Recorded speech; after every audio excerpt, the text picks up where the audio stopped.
Okay, magandang araw mga boss, at pag-uusapan natin ngayon ay speaker. Yan. Pasko na, magpapasko na naman. So marami sa atin yung busy na kaka-prepare ng sounds nila para may gagamitin sa Pasko. May mga nagpapakondisyon na ng speaker, amplifier, yun. So yung iba kukuha ng bonus, 13 month, kung ano pa man dyan. May iba naman na hindi o wala. So yung iba na walang kakayahang bumili ng brand new ay malamang sa malamang aasa sa second hand. So marami niyan, may mabibili kayo sa mga online, marketplace, sa mga tao, ganun. So ang tanong dyan, sulit nga ba bumili ng second hand na speaker sa online? Worth it nga ba? Okay mga boss. So unang-una, sumubok ako bumili dati ng speaker sa marketplace at nagtinda rin ako ng mga speaker sa marketplace. So bumili ako ng D12 ata yun, dalawa sa may Santa Ana ata yun. Santa Ana, pinuntahan ko pa. At maganda naman, okay naman kasi yung nakakabit na speaker ay brand new. Yung kaha lang yung kaha kasi yung plastic, yung kaha lang yung luma. So okay naman yun. Ako din naman, nagtinda din naman ako yung mga nakakalas ko sa component, mga subwoofer, mga ganito, yung mga binibinta ko, yung mga naupo ako na ganito. Ito talaga mga maganda ang kondisyon. Yan.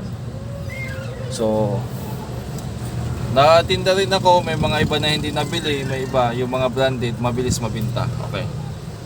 So mga boss, sulit kung ang presyo niya ay reasonable, tapos yung source or yung pagkukunan mo or pagbibilhan mo ay tawag dito maganda, maganda yung record o kaya legit o kaya walang na-scam, parang ganun.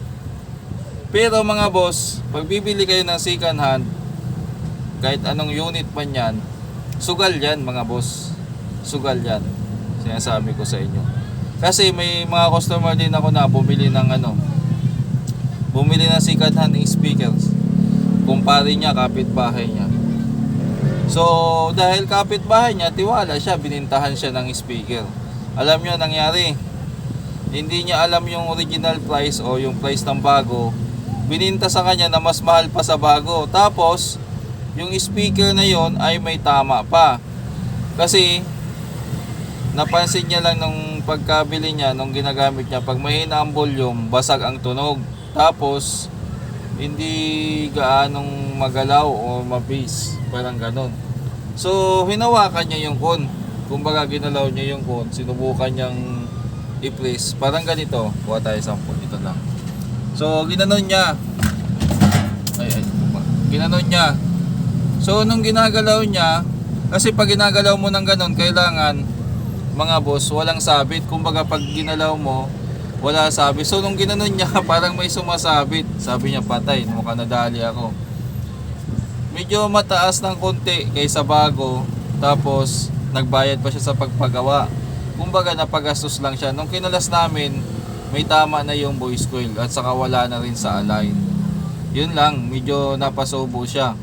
Yung kumpare niya ako yung kumpare niya kumita na, nakabili pa ng kasi ang rason o ang dahilan kung bakit bininta, kasi mag-upgrade or papalitan ng bago. So yung kumpare niya kumita na, nakabili pa ng bago, tapos siya parang parang nadali na, nag-abono pa. Kaya hindi rin lahat maganda pag bumili ka ng second hand. Kumbaga tiyempuhan, depende po yan sa So nangyari doon, nung nalaman niya yung presyo sa raon, malaking sisi niya kaya hindi na siya umulit.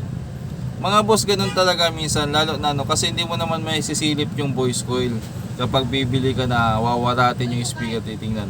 Yun ang kaibahan sa bago at saka sa luma. Hindi ka sure kung gaano ka tawag dito, kung gaano ka hassle or kung gaano ka lakas gumamit ng ng amplifier yung may-ari ng speaker na bibili mo. Kumbaga hindi mo alam kung gaano kaingat, hindi mo alam kung gastado na yung speaker na binibili mo Lalo na kung titingnan mo physically, maganda naman ang condition sa labas.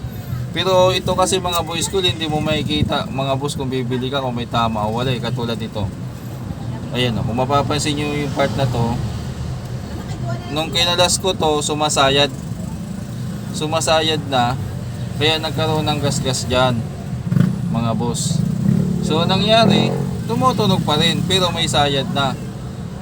Pero yung mga wala namang sayad na voice coil, pero anong nangyari, sunog naman yung pinaka coil niya o kunting may sunog na, hindi mo agad makikita yun. Pero na lang kung i-tester mo, nagbabago na yung resistance. Kung halimbawa ang Yung po, check na ako. busy ako eh. Busy ka po. Oh, bakit? Hindi na kasi pag na... Hindi ako gumagawa ng cellphone. Hindi ka pala ganun. O dyan sa kabila, sa paggawa ng cellphone mo yun. Ano. Sige po. Sige, hayaan mo na yan. Okay na yan. So, ang nangyari dyan, kapag bibili ka ng speaker, hindi mo talaga makikita kung ano yung condition ng voice coil mga boss. Sugal talaga yan. Pag ano. Pero na lang kung halimbawa, bibilin mo yung speaker ay tawag dito. Ang bibili mong speaker ay pagbibilhan mo ba ay kakilala mo talaga, as in alam mo yung paggagamit na maingat, pwede. O kaya yung pagbibilhan mo ng speaker na mga nagbibinta ay talagang legit o talagang walang bad record, pwede. O yung mga depende kasi sa kadalasan naman napapansin ko yung mga nagbibenta ng speaker na yung mga kunyari mag-a-upgrade ko kaya lang may tama na yung speaker kaya binibenta. Yung mga mahilig-hilig diyan sa yung mga mahilig talaga sa mga battle, yung mga palakasan o yung mga hataw talaga. Doon yung mga pag ang setup ganon, hindi naman nila lahat, hindi ko naman sa nila lahat, pero pag ganon ang setup na mahilig sa pangmalakasan, tapos nagbibenta ng mga speaker kasi mag-upgrade, medyo duda ako diyan. Pero na lang ko yung mga nagbi-vintage o yung mga mahirap kasi magsabi ng kasi baka mamaya makasakit tayo, makasagasan tayo ng ibang tao. Pero napansin ko lang sa mga ni-repair ko, yung mga mahilig talaga sa mga pang battle na setup na yan, doon lang talaga nagkakaroon ng ng speaker na malapit ng masunog kasi hinahataw, malakas yung patugtog, minsan mahirap magsalita. Basta mga boss, ganito na lang. Pag bibili ka ng speaker para walang samaan ng loob, kasi baka mamaya masabi natin dito yung kasama ng loob ng iba. Pag bibili ka ng speaker, dapat alam mo sa sarili mo na nagsusugal ka. Yan. Nagsusugal ka. Pwedeng mabili mo ay goods, pwede ring may konting depekto. Kung gusto mong kung sigurista ka, kung sigurista ka, may pera ka, kung kulang yung pera mo, itabi mo lang muna, ipunin mo, tapos dagdagan mo. Mas mainam brand nyo ang binili mo, walang hassle. Basta may papayo ko lang, kung legit yung pagbibilhan mo at mayroon namang balikan o may pwedeng ibalik kung sakali may problema, maayos kausap yung kadil mo, pwede. Pero kung hindi mo kakilala yung kadil mo sa speaker, mahirap yan. Lalo na kung hindi ka naman technician. So yun ang problema, kapag hindi ka technician, hindi mo alam kung paano i-check yung basta tumunog lang, okay na, pwede. Pero sugal yun mga boss. Yun ang sa madaling sabi, kahit anong paikot-ikot ng sinasabihan natin, paliwanag natin, pag bibili ka ng second hand, sugal yan. Ganun lang kasimple yun. Pwedeng very goods, pwede namang goods lang, pwede namang may aray ko po, may tama. Ganun lang yan. Once na bumili ka ng second hand, handa ka na sa mga possible na outcome na Kasi kung sigurista ka, bibili ka ng bago para iwas hassle. Ganun lang kasimple yun. Tandaan nyo mga boss, kung bibili kayo ng speaker, hindi nyo makikita yung condition ng voice coil kapag second hand ang bibili. Yun lang.